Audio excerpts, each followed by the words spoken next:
दोस्तों, आज के समय में सभी धार्मिक संस्थाएं, मठ और संतों का मानना है कि कलयुग में 4,32,000 वर्षों का भोग है। वहीं कुछ ग्रंथों में इस बात को पूर्ण रूप से गलत माना है। यही कारण है कि आज बहुत से लोगों में इस बात को लेकर काफी मतभेद रहते हैं। कुछ लोग जो इस विषय के बारे में सोचते हैं या रिसर्च करते हैं, उन्हें इस सवाल का जवाब नहीं मिलता और वो हमेशा कंफ्यूज रहते हैं कि आखिर ये कलयुग कब खत्म होगा। हमारे कुछ व्यूवर्स ने भी पिछले कुछ वीडियोस में कलयुग की काल गणना के बारे में जानने के लिए कुछ सवाल किए थे। इस विषय की गंभीरता को देखते हुए हमने आप सभी के लिए ये वीडियो बड़े रिसर्च के साथ तैयार किया है। इसलिए आप सभी से निवेदन है कि इस वीडियो को पूरा एंड तक जरूर देखिए और अगर आप इस चैनल पर नए हैं तो इस चैनल को सब्सक्राइब करके नोटिफिकेशन बेल को ऑन कर ले। साथ ही साथ इस वीडियो को लाइक करके दोस्तों के साथ शेयर भी करें।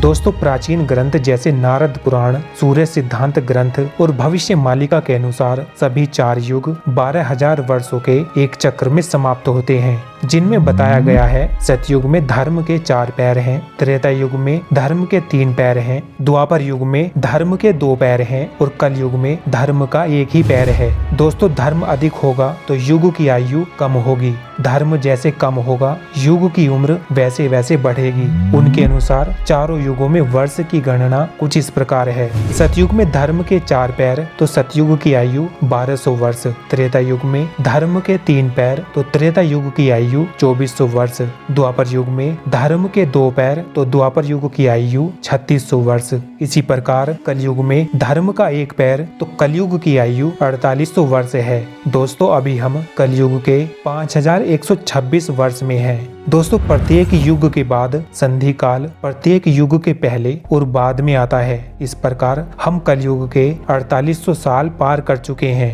और हम संधि काल के भी अंत में हैं, यानी हम कलयुग के अंधकार और सतयुग की रोशनी के बीच तैर रहे हैं। इसे बेहतर समझने के लिए हम सूर्य ज्ञान सिद्धांत पर चलते हैं। दोस्तों, चारों युगों में 12,000 वर्ष का भोग क्यों होता है, आइए ये जानते हैं। दोस्तों, चारों युगों की परम आयु तदनुसार सतयुग 17,28,000, त्रेता युग 12,96,000, द्वापर युग 8,64,000 और कलयुग 4,32,000 साल मानी गई है। किंतु सूर्य देव अपने महाकेंद्र यानी ब्रह्मा जी के चक्कर लगाते हैं। इनके एक चक्कर में 24,000 वर्ष लगते हैं। इसमें 12,000 वर्ष 4 युग की अवधि एक आरोही अर्धचक्र तथा 12,000 वर्ष 4 युग की अवधि एक अवरोही अर्धचक्र होता है। एक चतुर्युग के अंत समय में जब सूर्य देव ब्रह्मा जी से सबसे दूरस्थ स्थान तक पहुंचते हैं, तब धर्म का ह्रास होते होते धर्म के चारों पग का भी अंत हो जाता है। इस प्रकार एक चतुर्युग का अंत तथा दूसरे चतुर्युग की शुरुआत के मध्य का समय संधि काल अथवा युग संध्या कहलाता है। इन 12,000 वर्षों की अवधि को 4 अवस्थाओं में विभाजित किया जाता है, जो इस प्रकार है। सतयुग 1200 वर्ष, जब सूर्य देव अपने परिक्रमा पथ के 1/20 हिस्से में भ्रमण करते हैं, तब सूर्य देव महाकेंद्र यानी ब्रह्मा जी के सबसे करीब होते हैं। इस युग में सूर्य देव के ब्रह्मा जी के सबसे करीब रहने से इंसान ब्रह्म ज्ञानी और ऊर्जावान रहते हैं और सत्य, सोच, दया, पवित्रता, तप आदि वैदिक नियमों का पालन करते हैं। तब धर्म अपने चारों पगों पर स्थिर रहता है। इस 1200 वर्ष के काल को सतयुग कहते हैं। त्रेता युग 2400 वर्ष, जब सूर्य देव अपने परिक्रमा पथ के 2/20 हिस्से में भ्रमण करते हैं, तब सूर्य देव ब्रह्मा जी से थोड़ी दूरी पर चले जाते हैं। महाकेंद्र से 2 गुना जाने के कारण परिक्रमा पथ की दूरी बढ़ जाती है और परिक्रमा अवधि 2 गुनी हो जाती है। ब्रह्मा जी से दूरी होने के कारण इंसानी बुद्धि में विकार उत्पन्न होने लगते हैं तथा धर्म की हानि होने लगती है और धर्म का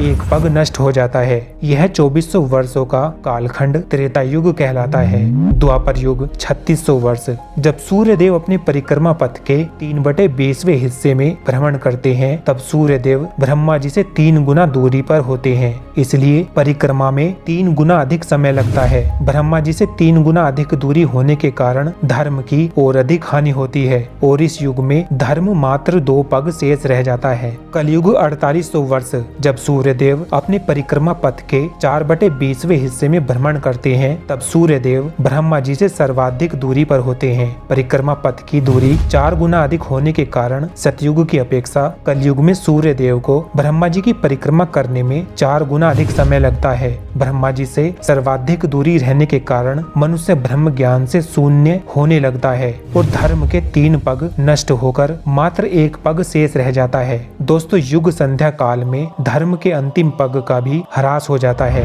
इस प्रकार 4800 वर्ष कलयुग की आयु भोग अवधि होती है। दोस्तों, भगवान नारायण महाविष्णु ही संपूर्ण सृष्टि के पालनहार और संहार करता है। काल चक्र का निर्माण और नियंत्रण भी उन्हीं के द्वारा संचालित किया जाता है।